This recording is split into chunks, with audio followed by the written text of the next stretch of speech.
And here is Biller.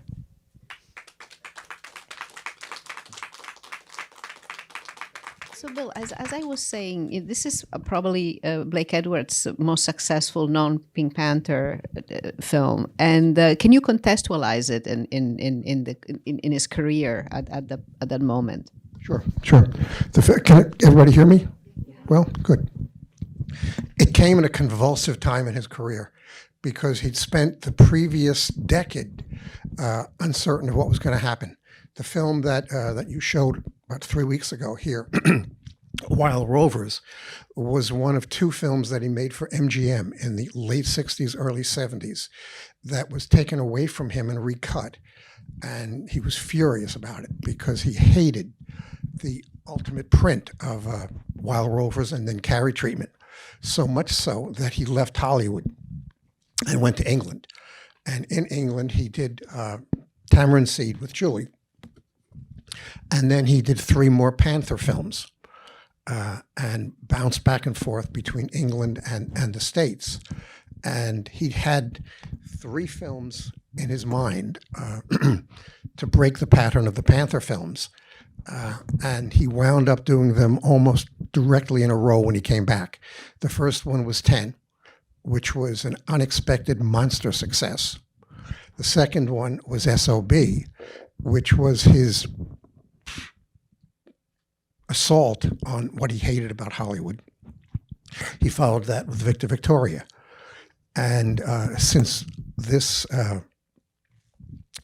retrospective is also centered upon Julie Andrews, it's intriguing what he did with her image, because she had a Mary Poppins image, slightly broken when she did Americanization of Emily, which showed her sexualized in the mid-60s. But when his first film with her was Darling Lily, that shows her as a spy in World War I, sleeping around with German generals, and yet covered over by the pure image of Julie Andrews, and they got away with it. Then, when he returned, when he went to England, they did Tamarind Seed, in which she played a middle-aged woman, but who was very sexualized, and had an intense affair with Omar Sharif. So both of those films very much broke the dominant image that Julie Andrews had at the time. This film is intriguing because it's centered on the image of Bo Derek. It's funny, a couple of weeks after this film opened, I went out to dinner with some friends. And they said, so, you're interested in Blake Edwards. How do you like it? And, I spoke and I said, how'd you like it? And the husband said, oh, I liked her. And that was an aspect of what drove Edwards crazy about the reception for this film, because I suspect it had a dominant component of its success. But the image of the film when it came out and was marketed was the babe, was Bo Derek, and nothing else was important. And Edwards talked about suing Orion, suing the studio because of the marketing. He didn't, but it was something that drove him nuts, but also something that probably accounted for the runaway success of the film. So he went from being in the toilet in Hollywood to suddenly being on top again. And it was a huge springboard for the rest of his career. But it was also a critical success, a big critical success. So why do you think this movie kind of united the audience, the critics, and it can't just be Bo Derek? No. And again, she's a strong presence in it. It's intriguing that Julie Andrews is in it.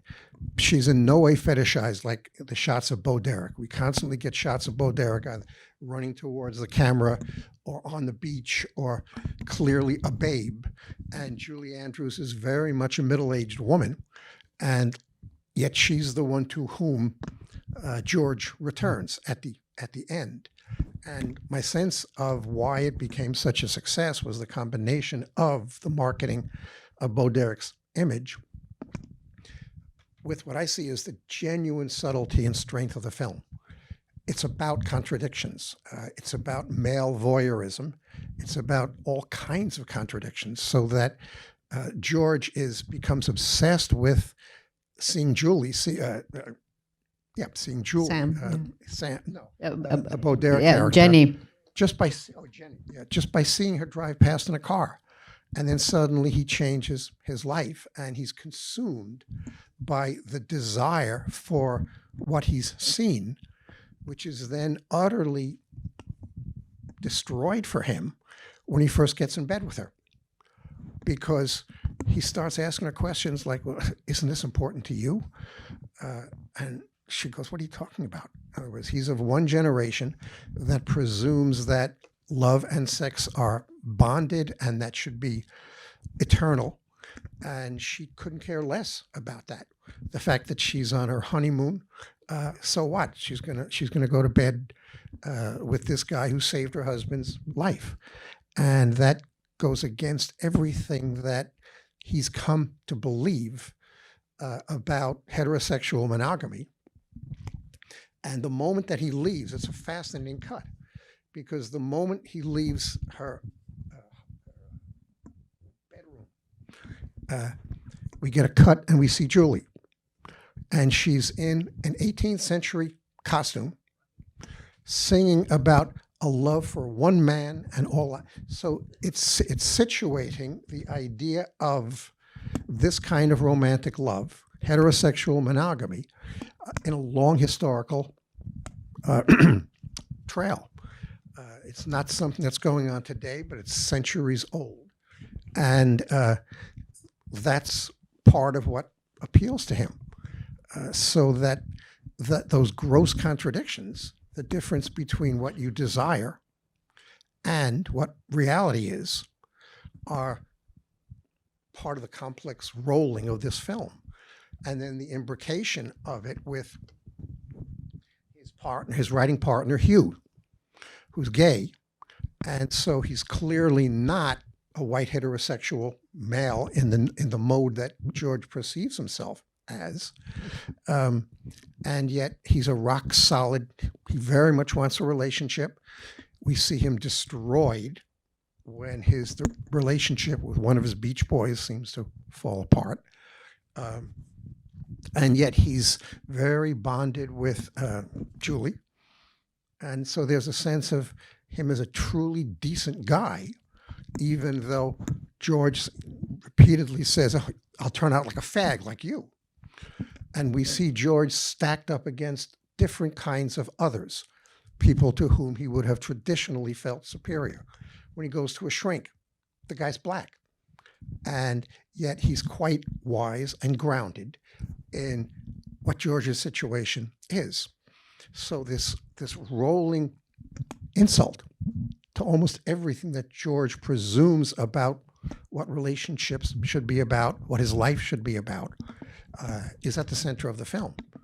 And the simple fact that he winds up returning to Sam, even though his behavior towards her is abusive and appalling, gives a sense of that's what he senses at the bottom. Does that make sense to you? Or and I think another I totally agree about the contradiction, which is such a big thing in Edward's films, most of them. But here there is also it seems like a tonal contradiction, because it's comedy and it's drama, and that's a very difficult balance to walk, and he does masterfully. Which pervades Edwards' career. He loves switching gears. He loves taking a very serious scene, and then suddenly, boom, we're looking at Laurel and Hardy. We're getting raw slapstick comedy. I mean, a useful example for that is when he's looking down the telescope, and he's going, oh, damn it. And because he envies the orgies that are going on, he swings it around, and suddenly it whacks him in the head. And we see a comical slapstick scene as he goes tumbling down the hillside. Utterly unexpected, because it's also formally interesting, because we presumed at the beginning of that scene that we knew what the spatial structure was on. George is on his patio. If he falls down, he's going to fall down his patio. But then we see him falling down this huge hill, and it's shifted from voyeurism to just raw slapstick comedy. And Edwards loves that throughout his career, to start something, to start a scene where you think you know what the mood is, and then suddenly you're in a different world.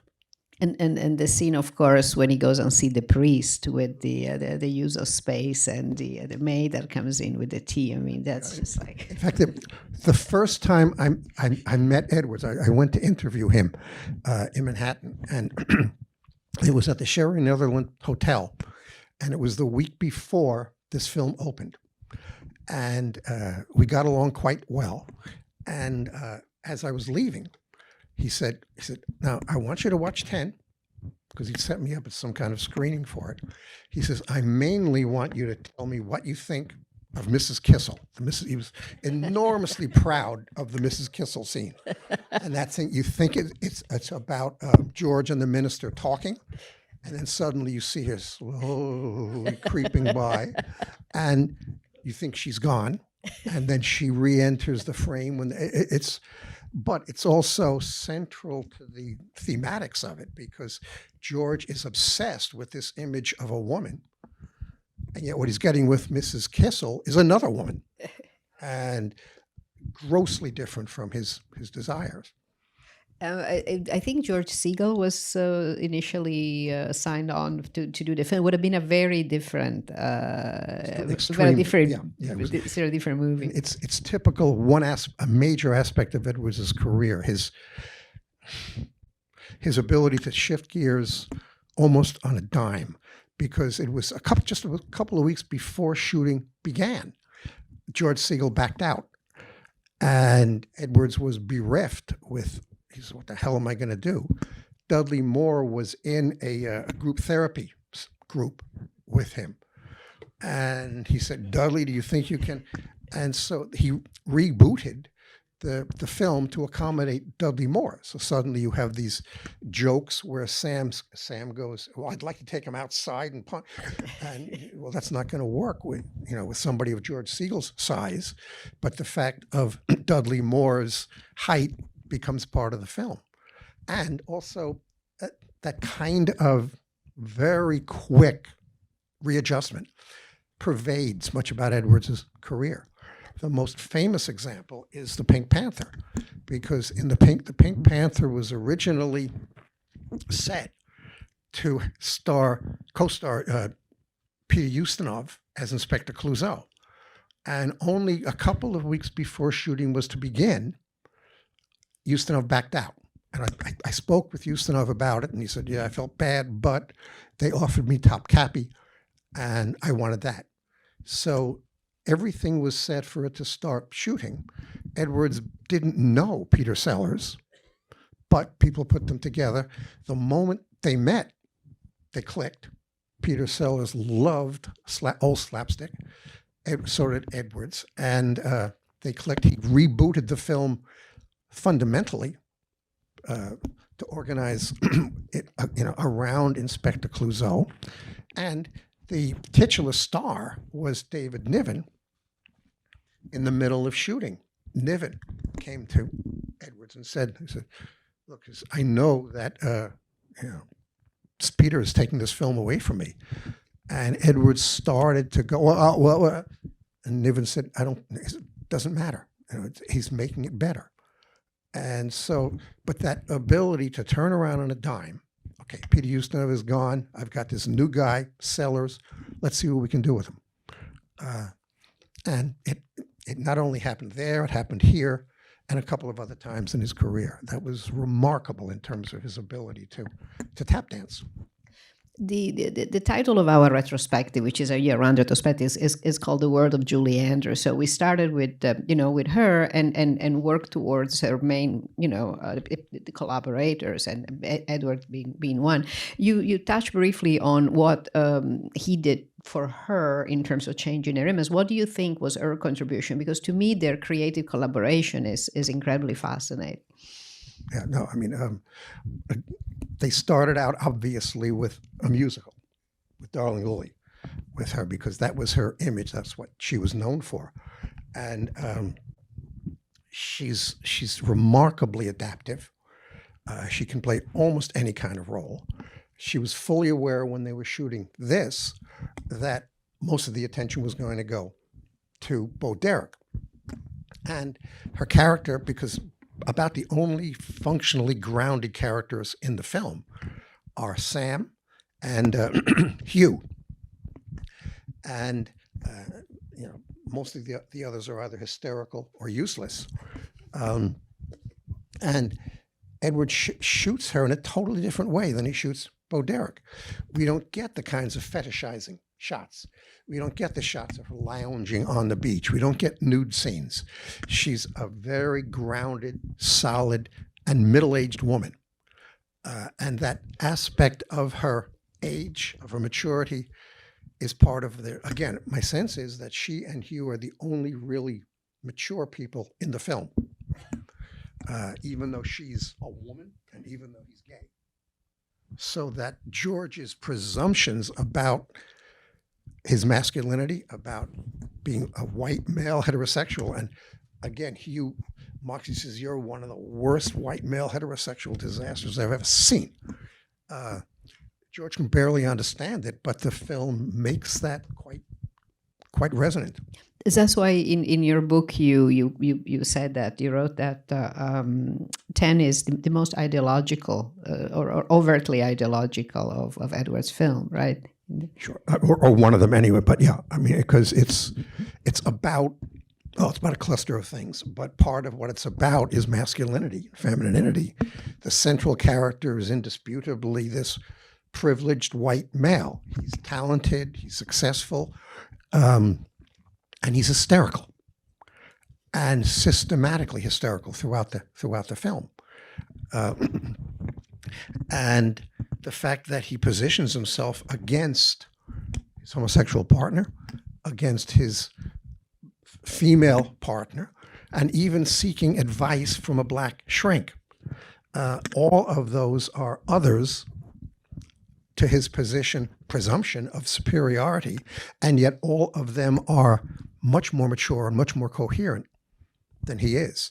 So the film is balancing his notions of his privilege with the realities that it kicks him in the face with.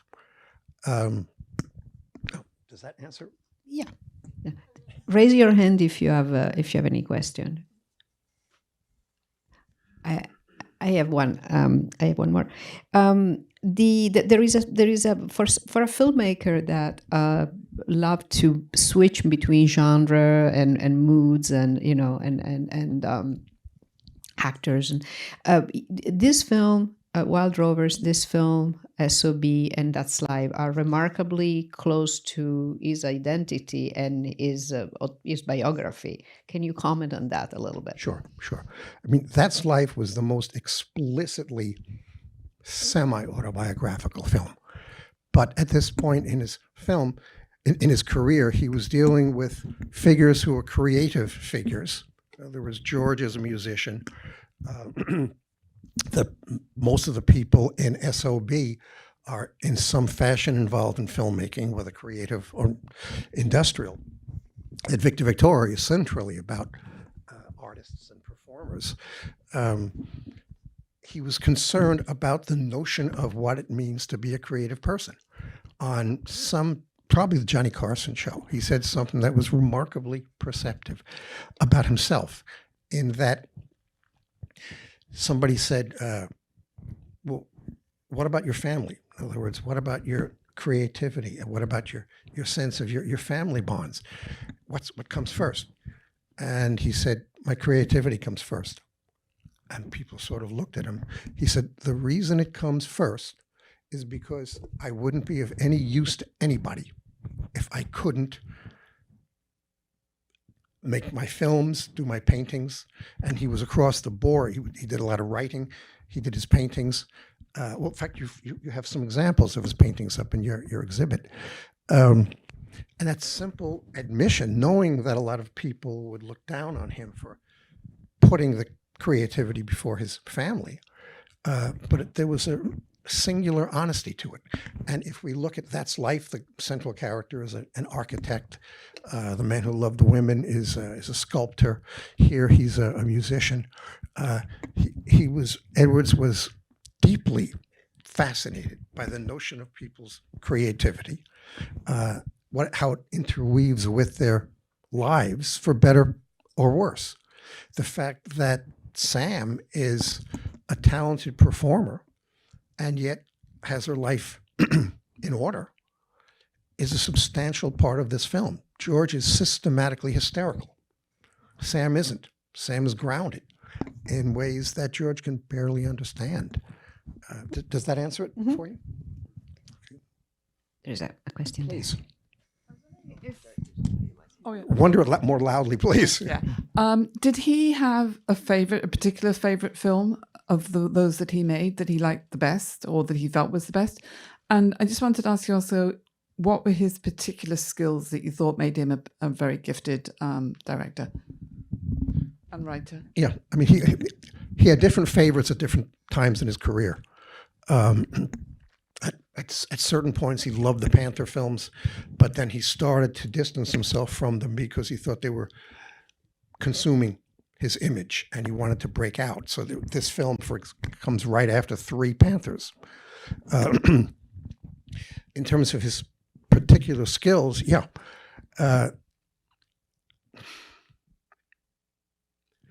Probably his ability to take an idea and then make it functional in terms of scenes around that idea. And what I mean by that is the idea perhaps of somebody being contradictory. Oh, you can't just say this person is a mass of contradictions. You have to show somebody like George getting into bed with the woman he's gone to Mexico for, and then it all falling apart. And that sense of the film is about his desire for Jenny. And then once that desire is right in front of him, the reality just doesn't work. So that aspect of Edwards's creative vision. But again, one of the things that most intrigues me about Edwards's career is he was every place at once. If you look at the track marks of what he did, he grew up around a couple blocks away from the Fox lot. And his stepfather was an assistant director, so he knew films from the time he was in the cradle. But he started out in some films as an actor and then as a producer, but at the same time, he became a substantial person in radio. At the end of radio's potency, he created the Richard Diamond series, and he wrote for a number of major radio shows from the mid-'40s until radio died as a narrative form around 1960. And then he jumped into television, and that's a different set of skills. And at the same time, he was making films. And so he was very much compelled to do his visual artwork, his painting and his sculpture.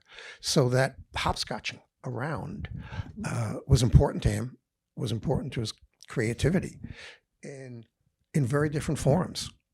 Does that answer it for you? Or come close, please.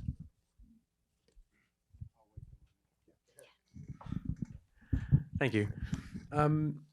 Yes, this is the first time I saw this film, but I'm struck very much by how this George, in many ways, aspects of this character remind me so much of Edward Albee's George, and also in terms of the dialogue that he has with Sam. He drinks like Richard Burton, and was that intentional, or am I just imagining it? Well, my first answer is I don't know, but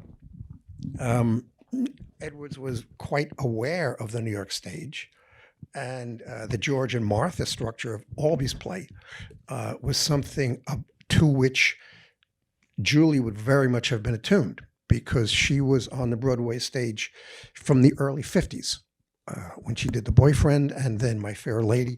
So she knew, the Broadway stage was part of her DNA by the time that she married Edwards. So it wouldn't surprise me. But I don't know. He never mentioned it.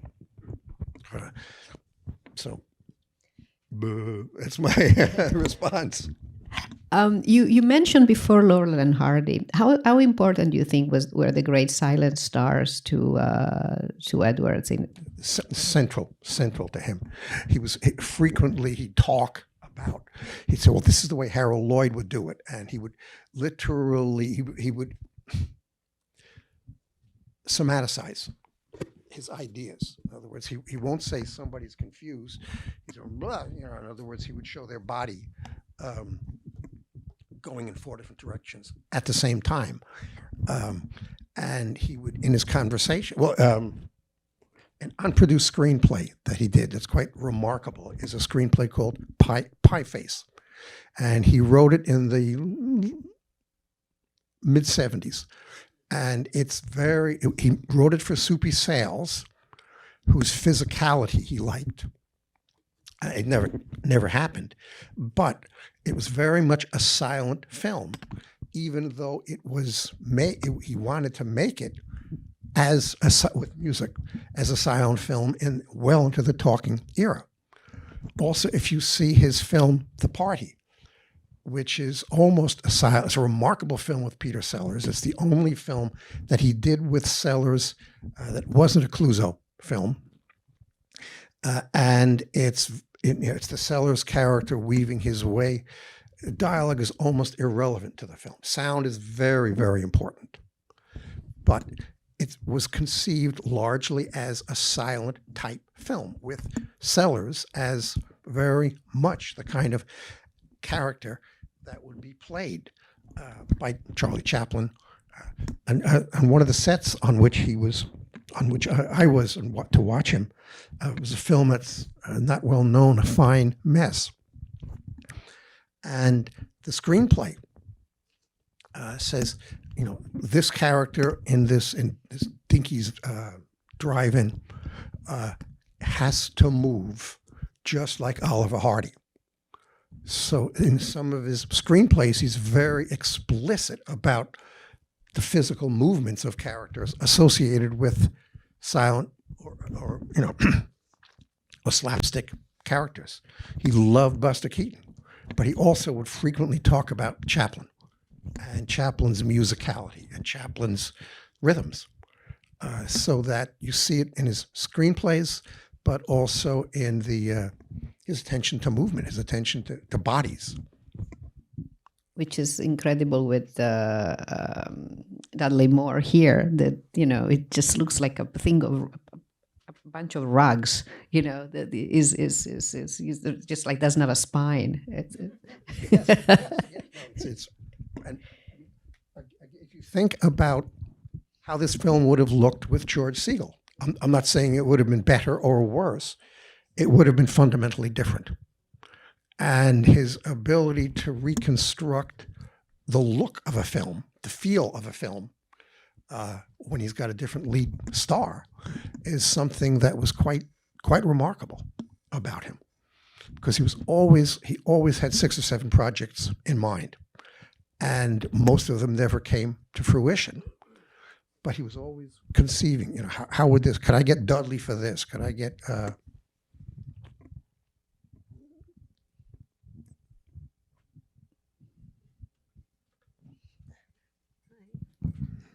Hi.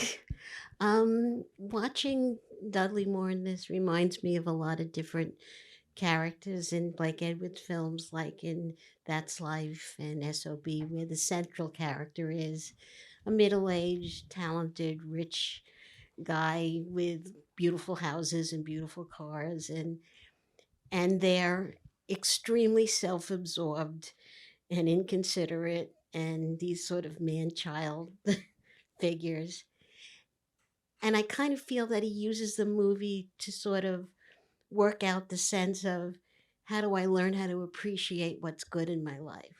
And somebody like like Sam in his life, is the one thing that he kind of takes for granted and is rude to, and comes to realize that she's, you know, something to be valued.